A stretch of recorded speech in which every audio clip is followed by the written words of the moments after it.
Dzisiaj mam dla Was najmocniejszego potwora, jakiego mogliście zobaczyć na moim kanale. Jest to zdecydowanie moja ulubiona hulajnoga ze wszystkich, które Wam pokazywałem. Ultron X3 w wersji Pro. To jest taka hulajnoga pomiędzy mocnymi, ale budżetowymi Chińczykami, a segmentem premium. Jest dużo lepsza od Laoti, Buyet, Duotsów, jest szybsza od wielu droższych hulajnóg, a zasięg na jednym ładowaniu ma niesamowicie wysoki. Ale mimo tego jestem bardzo zły na producenta, bo zabrakło tak niewiele, żeby umieścić ją jeszcze klasę wyżej. Oglądaj film do końca, bo hulajnoga jest zdecydowanie warta uwagi, a w dodatku będziemy się ścigać na przykład z nami Burn i albo Visetem 11+.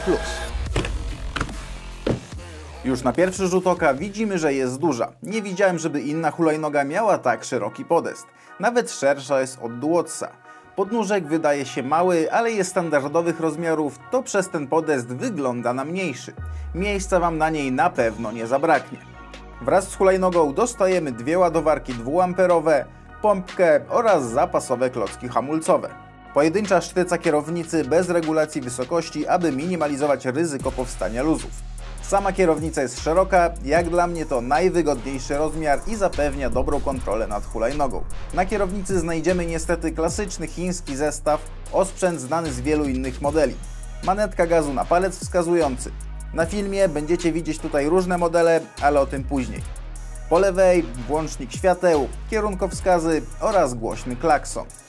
Stacyjka z wyświetlaczem napięcia baterii. Po prawej standardowo przycisk do jazdy ekonomicznej i włączenia drugiego silnika. Hamulce to budżetowe DY Island, hydrauliczne, tarczowe. Tarcze mają 16 cm. Hamulce są w porządku, dobrze zatrzymują pojazd. Hulajnoga jest składana, ale niewygodna w przenoszeniu, bo waży 47 kg. To dużo, ale i tak 10 kg mniej niż ostatnio testowany Duots. Parametry. Tutaj Ultron ma się czym pochwalić. Dwa silniki 60V o mocy 3000 W każdy. Producent mówi, że rozpędzimy się do 90 km na godzinę. Oczywiście sprawdzimy.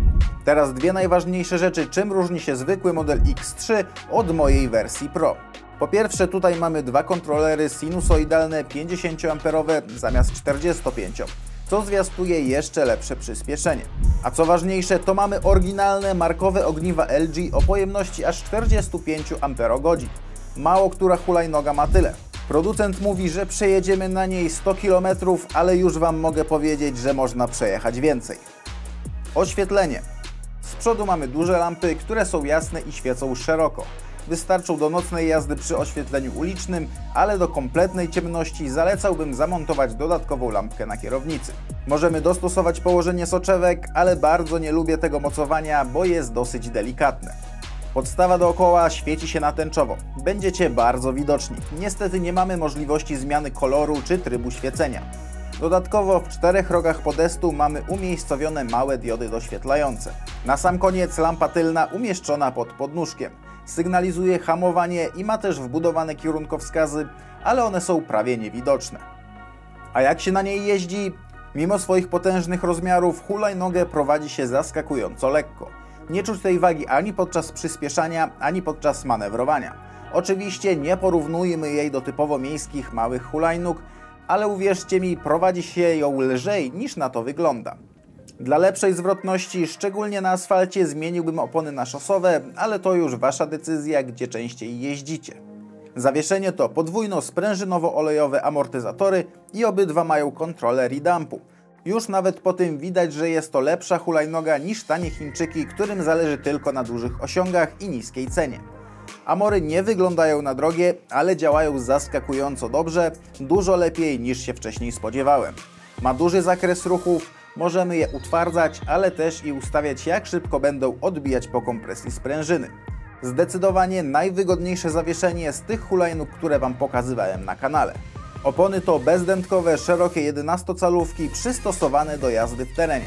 Mają bardzo agresywny bieżnik, a właściwie są to kostki. Dodając do tego, że ma spory prześwit i dużą moc, to bardzo dobrze sprawdza się w trudnym terenie. Jazda po sypkim podłożu, w lesie, po korzeniach to jest czysta przyjemność i zabawa. Kontroler sinusoidalny sprawia, że hulajnoga jest cicha i ma mocne, ale płynne przyspieszenie. Nie jest tak, że nagle się wyrywa i działa zero-jedynkowo jak w tańszych modelach. I to właśnie jest największa zaleta tej hulajnogi, czyli to, jak się prowadzi i to, że jest bardzo wygodna, ma świetne osiągi, zawieszenie z redampem, markowe ogniwa LG, które zapewniają ogromny zasięg, silniki i 50-amperowe kontrolery dają mega przyspieszenie.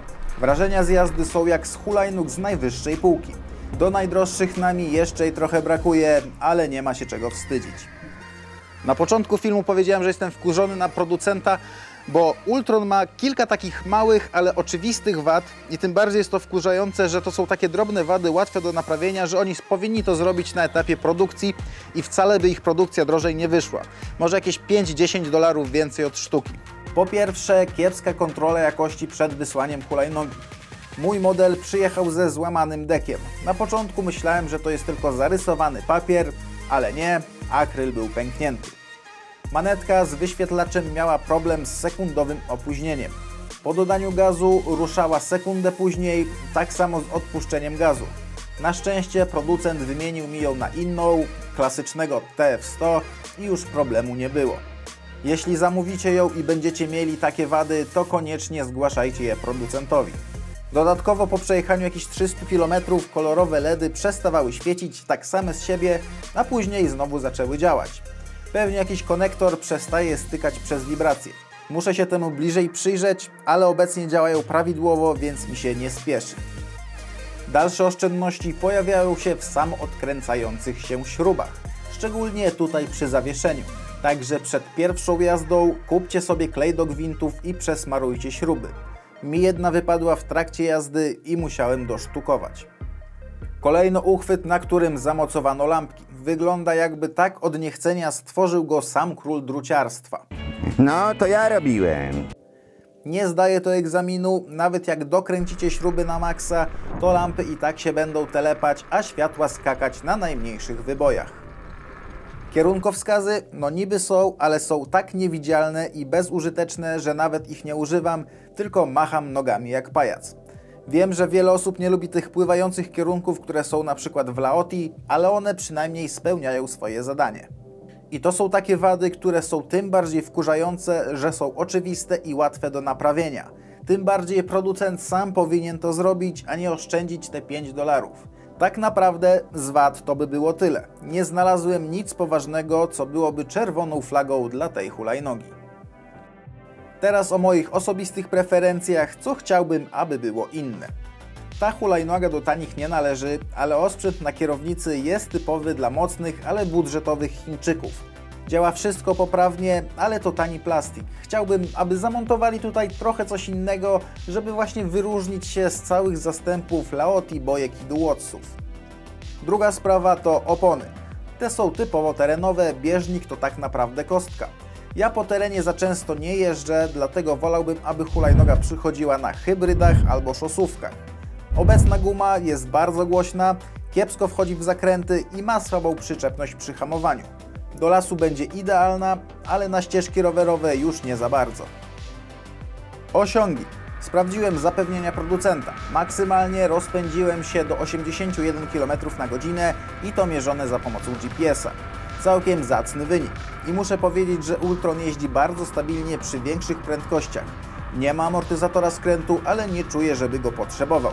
Delikatne wibracje są, ale niczego, czego nie można byłoby kontrolować. Jeśli chodzi o zasięg, to nie da się jednoznacznie powiedzieć. Bateria o pojemności 45 Ah daje duże możliwości. Przy mojej wadze około 100 kg i naprawdę szybkiej jeździe bez najmniejszego oszczędzania baterii przejadę realnie około 70 km. Bateria naładowana do 100% to 67 V, a 0% jest przy 48. Tutaj taki przykład. Przejechałem 52 km, a bateria dalej miała napięcie ponad 56 V, czyli zostało jej 45%. Oczywiście to nie jest takie 1 do 1, bo przy przekroczeniu 58 V mamy trochę obciętą moc i rozpędzimy się maksymalnie już do 60 km zamiast 80, tym samym wydłużając zasięg. Ale i tak trzeba powiedzieć, że na hulajnodze 60 km na godzinę to i tak sporo. Idąc tym tropem, myślę, że przy spokojniejszej jeździe udałoby mi się wyciągnąć 100 km z baterii i zakładam, że szczuplejsza osoba, taka z 70 kg, przy płynnej jeździe na trybie ekonomicznym będzie w stanie przejechać nawet 150 km, ale to już ktoś inny musi przetestować, bo dla mnie to jest za nudno. A jak szybki jest ten Ultron? No tak, żebyście mieli jakieś porównanie, to pościgamy się z innymi, takimi najmocniejszymi hulajnogami na rynku. I jakby ktoś pytał, to nagrywaliśmy to na prywatnych, niemieckich, zamkniętych autostradach. Ścigałem się z Wisetem 11+, i co ważne, model w wersji 72V. 3, 4. Podczas normalnej jazdy na najwyższym biegu Wiset nie miał szans. Dopiero po uruchomieniu w Wisecie trybu turbo, którym nawiasem można włączyć tylko na chwilę co kilka minut, żeby nie przegrzać sterowników, to dopiero wtedy jechaliśmy łeb w łeb. I też warto wspomnieć, że mój konkurent był o jakieś 15 kg lżejszy. Oraz to, że w Ultronie nie mamy żadnego chwilowego trybu turbo, ona jest taka szybka przez cały czas. No, czyli mocniejszy jest Ultron. Tylko że wiesz, no ty na pewno na dłuższym odcinku byś wygrał, jak mówisz, że tam i po 100 jechałeś. To tak szybko mi nie potrzeba. Ja właśnie lubię, jak wiesz, hulajnoga jest zrywna, ma dobre przyspieszenie, no ale tam niekoniecznie zapieranie, nie wiem, powyżej 80 sprawia mi przyjemność, bo to, no mimo wszystko to już jest trochę strach. No rozumiem, ale na Wisecie to nie ma. Ścigałem się także z nami Burn E, ale tutaj bez zaskoczenia Ultron był od niej wolniejszy. Jednak naprawdę na ulicy spotkacie niewiele innych sprzętów, które będą szybsze od X3 Pro. Inne typu Laoti, Duoc, Obartery, Bojedy, wszystkie będą wolniejsze. Wszystko ok? Ze mną tak. Tak się kończy ściganie z Ultronem. Nami się pali. Ja swój egzemplarz zamawiałem bezpośrednio u producenta, ale wrzucę Wam też link do Banggood i postaram się załatwić dla Was jakiś kupon rabatowy. Jeśli będziecie chcieli zamówić, to linki oraz kupony znajdziecie w opisie. Podsumowanie. Muszę przyznać, że to najprzyjemniejsza hulajnoga, jaką miałem. Może nie najlepiej zbudowana, bo ten zaszczyt przypada Hailey Tiger 9, ale ta daje ogrom zabawy i jeśli nie nagrywałem filmów o innych modelach, to na przejażdżki z chłopakami zawsze wybierałem Ultrona. Producent w przeciwieństwie do tańszych modeli nie skupił się tylko na osiągach, które są i tak świetne, ale też na komforcie i przyjemności z jazdy. Jeździ się na nich bardzo przyjemnie, stabilnie, kontrolery sinusoidalne zapewniają cichą pracę i płynne przyspieszenie i mimo tego, że wygląda jak duży sztywny kloc, to zupełnie taka nie jest. Jest właśnie lekka w prowadzeniu. A dla kogo będzie Ultron X3 Pro? Dla osób, które chcą bardzo mocną, szybką hulajnogę. Dużo wygodniejszą i lepiej zbudowaną niż Laoti, Bojedy, Duocy, ale jeszcze nie wchodząc w cenowy segment drogich hulajnóg typu Nami czy wyższe modele Dualtronów i Kabu. Oczywiście jest to pojazd dla pasjonatów. Nie jest praktyczna i jeśli mielibyście ją codziennie wnosić po schodach, to odradzam. Ale jeśli szukacie czegoś do dobrej zabawy, to zdecydowanie polecam, ale musicie mieć na uwadze te drobne rzeczy, które są do poprawienia. Dobrze sprawdzi się zarówno w mieście, w lesie i też jako typowy turystyk do robienia długich tras. Odradzałbym ją na pierwszą hulajnogę, warto wcześniej mieć jakieś obycie z tego typu pojazdami. Jeśli chcecie taką zamówić, to linki i kupony znajdziecie w opisie. Dobra, to na razie, trzymaj się.